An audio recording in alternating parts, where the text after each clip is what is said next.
سيدنا أبي بكر الصديق وعلى سيدنا عمر الفاروق وعلى سيدنا عثمان الغني وعلى سيدنا علي المرتضى رضي الله تعالى عنهم أجمعين وعلى سيد شباب أهل الجنة أبي محمد الحسن وأبي عبد الله الحسين فقد قال الله تبارك وتعالى في القرآن المجيد والفرقان الحميد فأعوذ بالله من الشيطان الرجيم بسم الله الرحمن الرحيم ألا إن أولياء الله لا خوف عليهم ولا هم يحزنون صدق الله العظيم. معزز سامعین بوقار، آئیے خلوص و محبت کے ساتھ بحیثیت غلام نبی آخر الزمان سرور کونین مالک کائنات احمد مجتبی محمد مصطفیٰ صلی اللہ تعالی وسلم کے مقدس بارگاہ میں درود شریف اللہم صلی علی سیدنا مولانا محمد بارک وسلم صلاۃ و سلام علیکہ یا رسول اللہ صلی اللہ تعالی علیہ وسلم. ہم سب کے امام عشق و محبت سید سرکار اعلیٰ حضرت یوں عرض کرتے ہیں اپنے مرشد کی بارگاہ میں، واہ کیا مرتبہ اے غوث بالا تیرا. غوث اعظم کی عظمت پر، شان پر میرے ماں باپ قربان ہیں. اور آپ جانتے ہیں حضور محبوب الہی نظام الدین اولیاء اپنی کتاب کے اندر ارشاد فرماتے ہیں کہ غوث اعظم سرکار کا یہ فرمان ہے کہ جب تک میں نہ چاہوں کوئی یا غوث نہیں کر سکتا.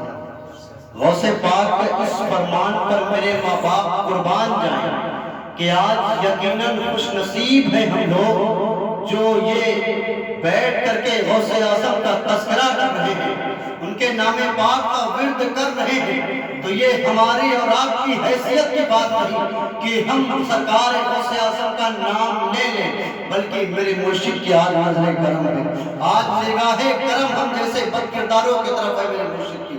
اس لیے کہ محبوب الہی ارشاد فرما رہے اپنے کتاب کے اندر، غوث اعظم کا فرمان ہے کہ جب تک عبد القادر جیلانی نہ چاہے کوئی غوث اعظم جیلانی نہیں کہہ سکتا. محترم، یہ میرے مرشد کے اس فرمان پر میرے ماں باپ قربان ہیں. آج میرے سرکار کا یہ اشارہ ہے، سرکار کا یہ کرم ہے، اور یہ میرے سرکار کی مرضی ہے جو ہم بیٹھ کر کے ان کے نام کا تذکرہ کر رہے ہیں. میرے امام ارشاد فرماتے ہیں، واہ کیا مرتبہ اے غوث بالا تیرا، اونچے اونچوں کے سروں سے قدم آنا تیرا.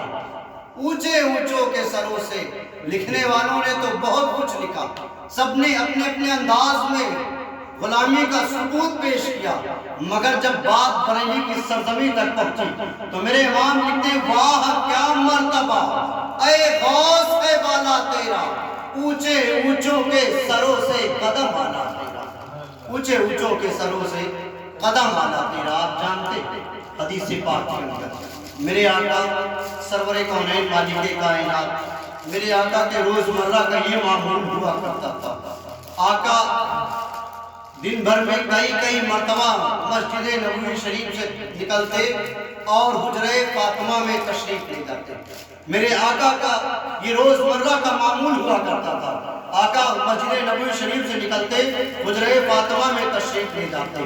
آپ جانتے ایک مرتبہ میرے آقا حجرہ فاطمہ میں جاتے ہیں، اندر مولا کائنات بیٹھے ہوئے ہیں، امام علی مقام امام حسن بیٹھے ہوئے ہیں، امام حسین تشریف فرما ہے، خاتون جنت بیٹھے ہوئے ہیں. آقا اندر داخل ہوتے ہیں. داخل ہونے کے بعد آقا سب سے پہلے امام حسن کو اپنی گود میں اٹھا لیتے ہیں، اور اٹھانے کے بعد میرے آقا پیار فرمانے لگتے ہیں. سبحان اللہ، بول دے میرے بھائی، خاموشی کے ساتھ سن رہے کیا بات ہے. غوث اعظم سرکار کا تذکرہ ہو رہا. میرے آقا امام حسن کو اپنی گود میں اٹھا لیتے ہیں، اٹھانے کے بعد پیار فرمانے لگتے ہیں. اب امام حسین ٹکٹکی باندھے ہوئے نگاہوں سے دیکھ رہے ہیں، اس لیے کہ آقا جب بھی حجرہ فاطمہ میں تشریف لاتے، جب بھی حجرہ فاطمہ کے اندر داخل ہوتے، آقا کا یہ معمول تھا کہ آقا سب سے پہلے امام حسین کو اٹھایا کرتے تھے، مگر آج معمول کے خلاف آقا نے کام کیا ہے۔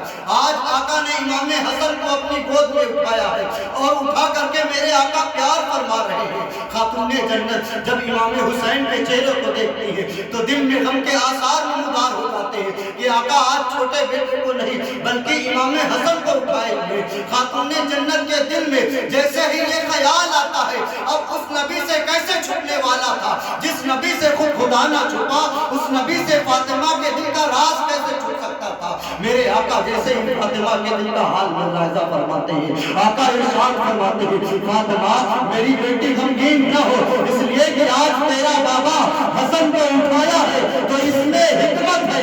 حکمت یہ ہے کہ ابھی جبریل تشریف لائے تھے اور جبریل آنے کے بعد یہ خوشخبری سنا رہے تھے، آقا آپ کے بیٹے کی نسل میں امام حسین کی نسل میں اللہ تمام ائمہ کو پیدا فرمائے گا۔ حضرت امام زین العابدین سے لے کر کے امام جعفر صادق، امام قاسم، امام علی رضا، تقی رضا، نبی رضا، اللہ تمام ائمہ کو امام حسین کی نسل میں پیدا فرمائے گا، مگر آقا امام حسن کی نسل میں ایک ایسا بچہ پیدا ہونے والا ہے، ایک ایسا بچہ دنیا میں تشریف لانے والا ہے جس کا نام عبد القادر جیلانی ہوگا، جس کا نام عبد القادر جیلانی ہوگا۔ اور آقا اتنا ہی نہیں، اس کا نام عبد القادر جیلانی تو ہوگا ہی، میرے آقا سب سے بڑی خوشخبری کی بات یہ ہے کہ اللہ نے جیسا مقام نبیوں میں آپ کو عطا فرمایا ہے ویسا مقام نبیوں میں اس کو عطا فرمایا ہے۔ عبد القادر جیلانی لوگ غوث اعظم کے نام سے آج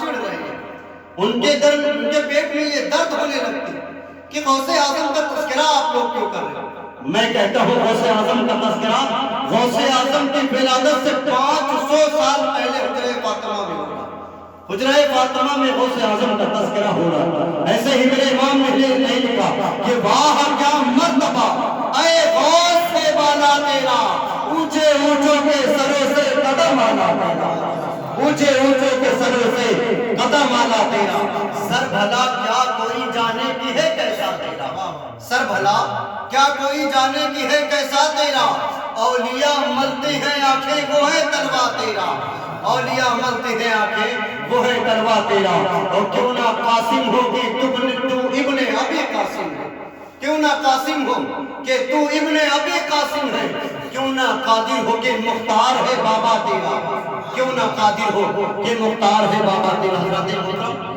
بس آخری واقعہ آپ جانتے ہیں سرکار غوث اعظم بغداد کے منبر پر کھڑے ہو کر کے ارشاد فرما رہے ہیں، اعلان کیا کر رہے ہیں، عشاء کی نماز کے بعد میرے مرشد یہ اعلان فرما رہے ہیں کہ لوگوں خوشخبری سن لو، کل جو میرے پیچھے فجر کی نماز بجماعت ادا کر لے گا وہ جنتی ہو جائے گا، جنتی۔ لوگ کہتے ہیں اللہ کے ولیوں سے ملتا کیا ہے، میں کہتا ہے غوث اعظم کی شان سنو، منبر پر کھڑے ہو کر کے جنتی ہونے کی سند دے رہے ہیں۔ میرے مرشد ارشاد فرما رہے ہیں کل صبح فجر کی نماز میرے پیچھے جو با جماعت ادا کر لے گا وہ جنتی ہو جائے گا، اور اس کے آگے میرے آقا یہ بھی ارشاد فرما رہے ہیں جو دوسروں کو یہ بات بتا دے گا وہ جہنمی ہو جائے گا۔ اللہ اکبر، جو دوسروں تک اس بات کی خبر پہنچا دے گا کہ عبد القادر جیلانی کا یہ فرمان ہے کہ میرے پیچھے فجر کی نماز جو بجماعت پڑھ لے گا وہ جنتی ہو جائے گا، مگر جو دوسروں کو بتا دے گا وہ جہنمی ہو جائے گا۔ اللہ اکبر، آپ جانتے ہیں اسی محفل پاک میں، اسی محفل میں خواجہ معین الدین چشتی بھی تشریف فرما ہے۔ اب جیسے ہی سب لوگ عشاء کی نماز کے بعد واعظ و نصیحت سے فارغ ہوتے ہیں سب اپنے اپنے گھر میں چلے جاتے ہیں۔ اب معین الدین چشتی حسن سنجری رحمت اللہ تعالیٰ علیہ آپ رات بھر ایک ایک کا دروازہ کھٹکھٹا کے یہ خوشخبری سنا رہے ہیں کہ میرے مرشد نے، میرے آقا نے یہ اعلان فرمایا ہے کہ جو میرے پیچھے بجماعت فجر کی نماز ادا کر لے گا وہ جنتی ہو جائے گا۔ اب جہاں تک آپ پہنچ سکے رات بھر میں سب کو اس بات کی خوشخبری آپ سنا دیے۔ اب جب صبح کا وقت ہوتا ہے، فجر کی اذان ہوتی ہے، نماز کا وقت جب ایک دم ہو جاتا ہے جماعت کا، تو دیکھتے کیا ہے کہ پوری مسجد ایک دم بھری ہوئی ہے، اور کیوں نہ بھری ہو کہ عبد القادر جیلانی کا فرمان ہے آج نگاہ رحمت ایک دم جوش پہ ہے، آج بانٹنے کی رات ہے، آج لٹانے کی رات ہے، اور جنتی ہونے کی خواہش کسے نہیں ہے، ہر کوئی کھینچا چلا آ رہا ہے، ہر کوئی چلا آ رہا ہے۔ اب جب میرے سرکار نماز سے فارغ ہوتے ہیں پھر ممبر پر تشریف لے جاتے ہیں اور دیکھتے کیا ہے، پوری مسجد بھری ہوئی ہے، باہر تک لوگ بیٹھے ہوئے ہیں، لوگوں کا ایک مجمع لگا ہوا ہے۔ آقا ارشاد فرماتے ہیں، میرے مرشد ارشاد فرماتے ہیں کہ یہ بتاؤ کون ہے جو دوسروں تک اس بات کی خبر پہنچا چکا ہے؟ کون ہے؟ غضب کے عالم میں آ جاتے ہیں، جلال کی کیفیت تاری ہو جاتی ہے۔ میرے مرشد ارشاد فرماتے ہیں، کون ہے جسے عبد القادر جیلانی کے فرمان سے ڈر نہیں لگا؟ سرکار معین الدین چشتی حسن سنبھلی رحمۃ اللہ علیہ ہاتھ باندھ کر کے کھڑے ہو جاتے ہیں، آقا میں نے بتایا ہے، آقا میں نے بتایا ہے۔ میرے سرکار ارشاد فرماتے ہیں کہ معین الدین تمہیں ڈر نہیں لگا؟ کیا تم نے میرے فرمان کو نہیں سنا کہ میرے پیچھے جو جماعت کے ساتھ نماز ادا کر لے گا وہ تو جنتی ہو جائے گا، مگر جو دوسروں کو پہنچا دے گا اس بات کی خبر وہ جہنمی ہو جائے گا۔ معین الدین چشتی کیا تمہیں جہنمی ہونے سے ڈر نہیں لگا؟ سرکار معین الدین عرض کرتے ہیں، میرے غوث پاک مرشد مجھے ڈر تو اس بات کا ضرور لگا، مجھے ڈر کا احساس ہوا کہ عبد القادر جیلانی کا فرمان ہے، مگر آپ کا فرمان تو یہ بھی تھا۔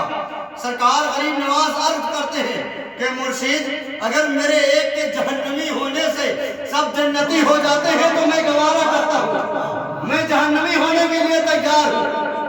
سرکار غوث اعظم ارشاد فرماتے ہیں، معین الدین تم غریب نواز ہو، غریبوں کی مدد کرنے والے ہو۔ سب سے پہلے معین الدین چشتی کو اگر کسی نے غریب نواز کہا تو وہ سرکار غوث اعظم نے کہا، اور اس کے آگے میرے غریب نواز عرض کرتے ہیں کہ میرے مرشد آپ کا فرمان تھا جو دوسروں کو بتائے گا وہ جہنمی ہو جائے گا، جو میرے پیچھے نماز پڑھے گا وہ جنتی ہو جائے گا، تو میں رات بھر دوسروں کو بتاتا رہا۔ آپ کے فرمان کے حساب سے، آپ کے فرمان کے مطابق میرے آقا میں جہنمی رہا، مگر فرمان تو یہ بھی ہے کہ فجر کی نماز جو جماعت کے ساتھ ادا کر لے گا وہ جنتی ہو جائے گا۔ میں نے بھی تو آپ کے پیچھے نماز پڑھی، میرے آقا جب تک میں بتاتا رہا تب تک تو میں جنتی رہی، جہنمی رہا، مگر جیسے ہی فجر کی نماز آپ کے پیچھے میں نے ادا کر لی میرے مرشد میں بھی جنتی ہو گیا۔ سبحان اللہ۔ کیوں نہ قاسم ہو کہ تو ابن ابی قاسم ہے، کیوں نہ قادر ہو کہ مختار ہے بابا تیرا، کیوں نہ قادر ہو کہ مختار ہے بابا تیرا۔ اور مکتے میں میرے امام عرض کرتے ہیں، سرکار تیری سرکار میں لاتا ہے رضا اس کو شفیع، تیری سرکار میں 1200 سے زائد کتابیں لکھنے والا وہ مجدد غوث اعظم سرکار کی بارگاہ میں کیسے عرض کر رہا ہے، سرکار تیری سرکار میں لاتا ہے رضا اس کو شفیع جو میرا غوث ہے اور لاڈلا بیٹا تیرا، جو میرا غوث ہے اور لاڈلا بیٹا تیرا۔ مولا تعالیٰ کی بارگاہ میں دعائیں رہی، اگر بولنے میں کسی قسم کی کوئی لفظ خامی غلطی ہوئی ہو، مولا تو غفور رحیم ہے، اپنے حبیب کے صدقے میں معاف عطا فرما۔ جتنے لوگ حاضر آئے ہیں آنے میں یا جانے میں کوئی بے ادبی ہو جائے تو مولا اس کو معاف عطا فرما۔ جتنے لوگ حاضر آئے ہیں مولا سب کی حاضری کو سرکار غوث اعظم کے صدقے وسیلے سے مولا قبول و مقبول عطا فرما۔ اپنے حبیب کے صدقے میں، غریب نواز کے صدقے میں، غوث اعظم کے صدقے میں سب کے نیک اور جائز تمناؤں کو پورا عطا فرما۔ وآخر دعوانا الحمدللہ رب العالمین۔ السلام علیکم ورحمۃ اللہ تعالی وبرکاتہ۔